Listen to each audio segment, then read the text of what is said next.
no, don't look at me. Look over there. Ha! That is the Lucid Air Sapphire, and it's the triple motor nightmare for Elon Musk. And the one question that everyone wants answered is, will it finally unseat that f***ing Tesla Model S Plaid as the quickest accelerating production car of all time? Meh. What I want to know is, will it unseat the quickest accelerating gasoline powered production car of all time, 1,500 horsepower Bugatti Chiron Pure Sport? And there's the little boy on his bike. Sit up. Listen, Josh Heron, the last time I was here, I told you I was going to bring really quick cars. You think your little toy can keep up with the big boys?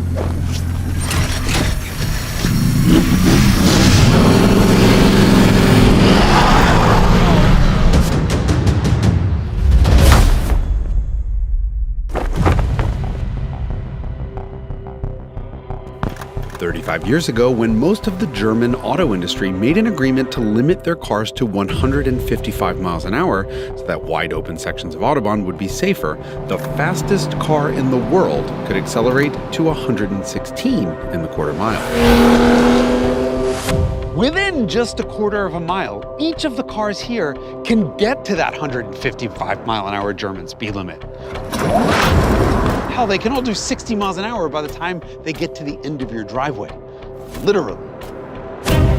Cars as fast as the Tesla Model S Plaid can get you kicked out of a drag strip for not having a roll cage, a full-face helmet, competition license, or even parachute. Okay, these cars aren't just fast. Racing against other cars is like racing a stealth bomber against a tricycle. The last time we raced a Plaid, we included a BMW M5 and gave it a 70 mile an hour starting advantage. And the Tesla still won. But the Lucid Air Dream Edition didn't. And so we're back with an engineering prototype Lucid Air Sapphire. This is mechanically identical to the car that's about to go into production. So if the Lucid loses here today, well, the Lucid engineering team loses their job. With an additional rear motor, 1,200 plus horsepower, and grippy Michelins, the Sapphire can finally go head-to-head with the triple motor, 1,020 horsepower Tesla Model S Plaid.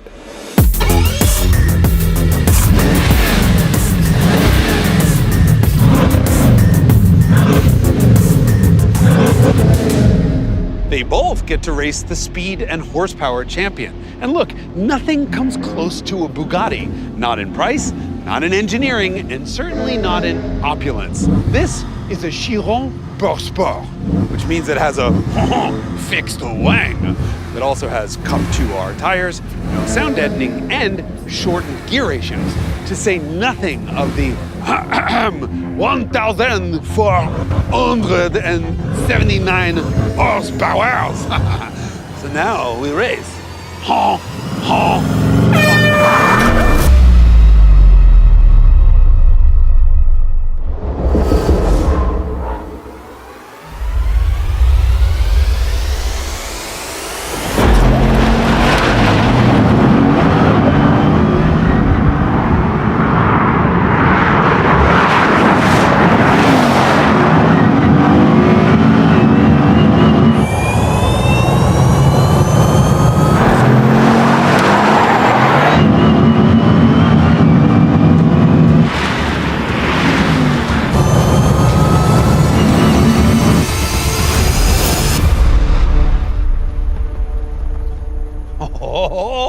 Oh, we're gonna have a winner. This is gonna be a production car world record, because that is a 9.1. And keep in mind, this isn't a treated surface like you'd see at a drag strip. This is just regular old asphalt. The last time we raced a Lucid versus a Tesla, the Lucid was 8 car lengths behind.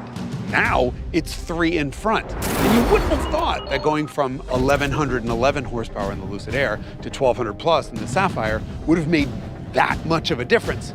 But it did, and it's all about traction and torque at the rear wheels. At these levels of acceleration, so much weight is shifted rearward that the front wheels aren't really contributing that much.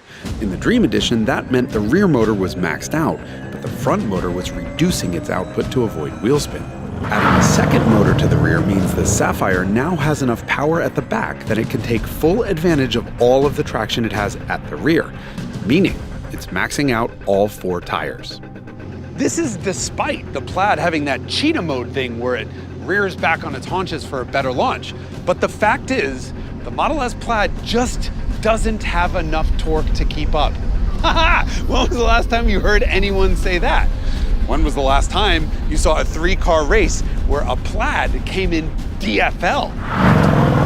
Though I have to give it credit, it finished 6.5 feet behind a $4 million 8-liter, 16-cylinder, 4-turbocharged monster. Pretty close.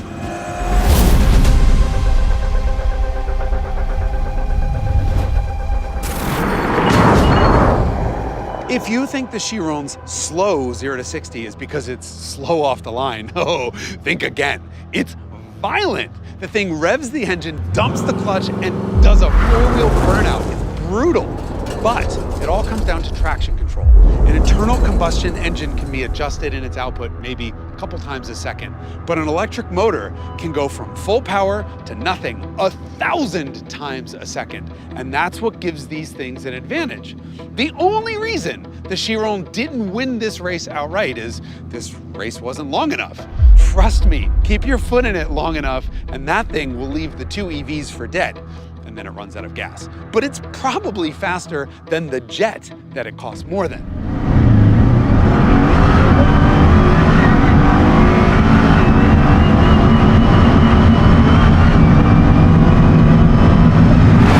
Well, it's settled then. 2 5-passenger sedans can beat or tie the world-beating carbon-tubbed 8-liter 16-cylinder quad-turbo French king of speed.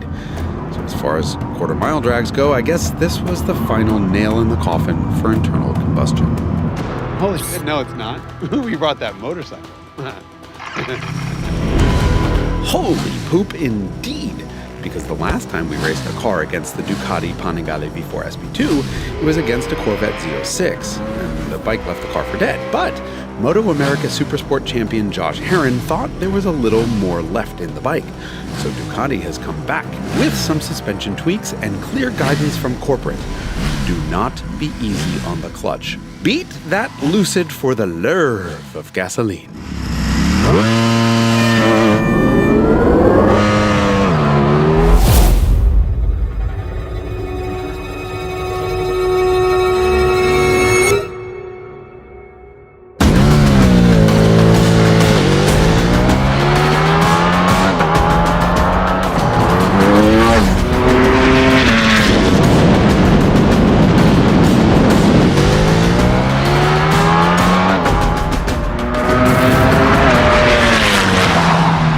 Hope you appreciate just how completely insane this is. Today we have a Tesla, a Bugatti, and a Ducati all running a 9.3 second quarter. And to get that, Josh dumped the Ducati's clutch at over 10,000 RPM. That was just the beginning. Watch the front wheel as it skims the pavement practically the whole way down the track. This was the limit. As fast as this 210 horsepower motorcycle can possibly accelerate without going ass over tea kettle. And yet, a 5-passenger luxury sedan beat it. Lucid's 1,000 Hz traction control worked overtime practically the whole way down the track. At the line, both the Lucid and the Ducati were over that 155 mile an hour mark where the Germans said, enough is enough. And that happened in just 1,320 feet, not on a wide open stretch of Autobahn. Oh, this is a good time to stop and reflect. Because the sun went down and the track is closed. But really, we're at the limit. If you added more power to any of these cars, they certainly wouldn't have been any quicker to 60, and really wouldn't have been any quicker through the quarter mile. And now that Bugatti and Rimac are the same company, you can expect the Chiron's replacement to also be electric, which will then start a whole new chapter in speed. Speed may not be everything, but it's certainly something. And today that something is the Lucid Air Sapphire, which is the quickest production car we've ever seen. You couldn't even keep up with it. Yes!